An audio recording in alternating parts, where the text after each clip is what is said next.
Eerie Elementary, The School is Alive by Jack Chabert. Eerie Elementary, The School is Alive. Author Jack Chabert. Illustrator Sam Ricks. This recording will include chapters 7, 8, and 9. We left off with Sam getting locked in the school and a lot more weird things are happening with the school attacking him. Chapter 7. Believe me. I, Peter Pan, challenge the friendly pirate Noodler to a fight, Antonio yelled. He swung an invisible sword through the air. It was Tuesday morning, and Sam, Antonio, and Lucy were walking to school. They were practicing their Peter Pan lines. But Sam couldn't focus on his lines. He could not stop thinking about what had happened the night before. Antonio laughed. Sam, you have the worst part in the play. You only have a few lines toward the end. And really, who wants to be a friendly pirate anyway? Huh? Sam said. Sam's not even paying attention, Lucy moaned. This play is going to be a disaster. Everything is going to go wrong. Antonio patted his pocket, smiling.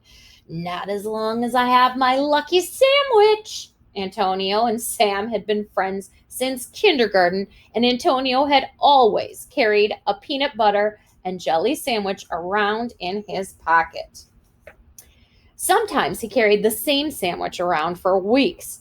Sam thought it was a little bit disgusting, but also a little bit awesome. Sam stopped walking. Guys, I really need to tell you something. Sam looked around to make sure no one was nearby. He pulled his friends in close. Remember the quicksand I told you about yesterday? I know you didn't believe me, but after school, more weird stuff happened. I fell asleep while on hall monitor duty. I believe that, Antonio joked. Listen, Sam said. When I woke up, the school was going crazy. I was attacked by the oak tree. Then Mr. Nakobe saved me, but I think he might be a bad guy or something. He's super weird. Antonio frowned. You're losing your mind. Lucy agreed. I'm starting to worry about you, Sam. Sam ran his hand through his hair and said, just wait until we get to school. You'll see. There's a broken window and busted lockers, and the fire hose is tied in a big knot. When they got to school, Sam rushed past his friends and up the front steps. What he saw blew his mind. Everything was back to normal. It was like nothing had happened. The fire hose was wound up and the lockers were closed. No, Sam whispered. This doesn't make any sense. Antonio gently punched Sam in the arm. You should really get some more sleep. Your nightmares sound serious. The morning bell rang and everyone began filing into class. The huge window in Ms. Grinker's class wasn't broken. Even the oak tree looked normal. This was a regular Tuesday morning, but not for Sam. Sam wanted answers, and he thought he knew where to get them. But first, Sam, hurry up, Lucy said, running into class. Sam groaned. He had to check the halls and then get to class too. His answers would have to wait. Chapter 8. Into the Darkness. As soon as the bell rang for recess, Sam went looking for Mr. Nakobe. He spotted him outside the janitor's closet. Sam watched Mr. Nakobe open the closet door. Mr. Nakobe looked both ways down the hall like he was afraid he was being watched. Then, very slowly, the old man reached into the dark closet. He grabbed hold of a dim, swinging light bulb.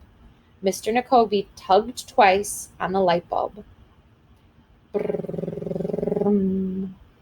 There was a low rumbling noise as the rear wall of the closet began to move. Oh, a secret door, Sam thought. Mr. Nakobe stepped through. Sam swallowed. Sweat was pouring off his brow. He needed to know the truth about Eerie Elementary. This was his chance. Sam darted across the hall. He closed the closet door behind him. Then he leapt through the secret doorway. Sam found himself in a large room with punching bags, pieces of old lockers, and school chairs with 3 legs. The room was dark. It smelled wet.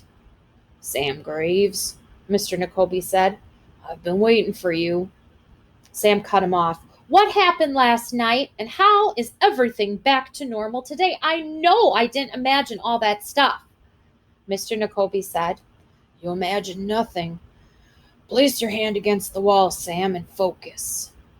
Sam frowned. "You're nuts. Do you want to know the truth or not?" Mr. Nakobe said. Sam sighed, then placed his palm against the cool brick wall. The room grew quiet.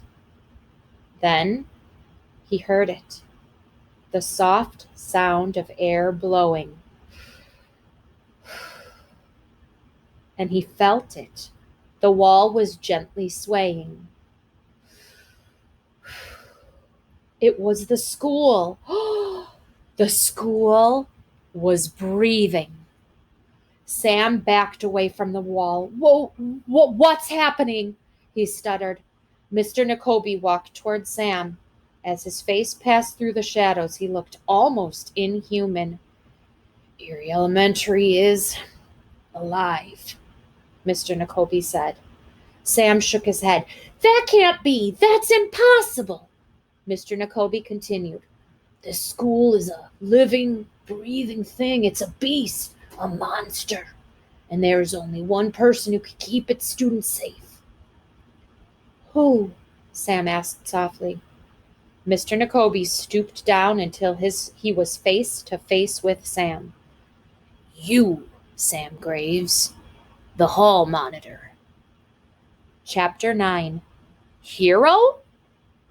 In a strange hidden room, this man was telling Sam that the school was alive and that he was supposed to keep everyone safe.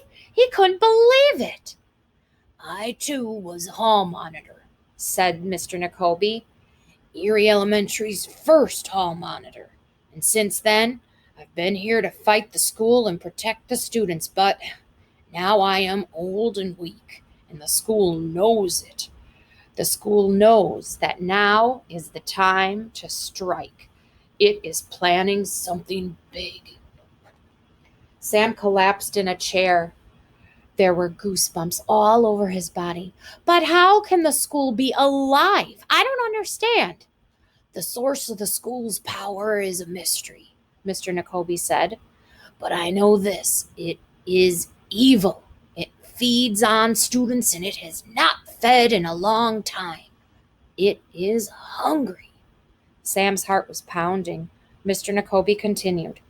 "As hall monitor, you have the ability to sense the school, to see and feel and hear what others cannot.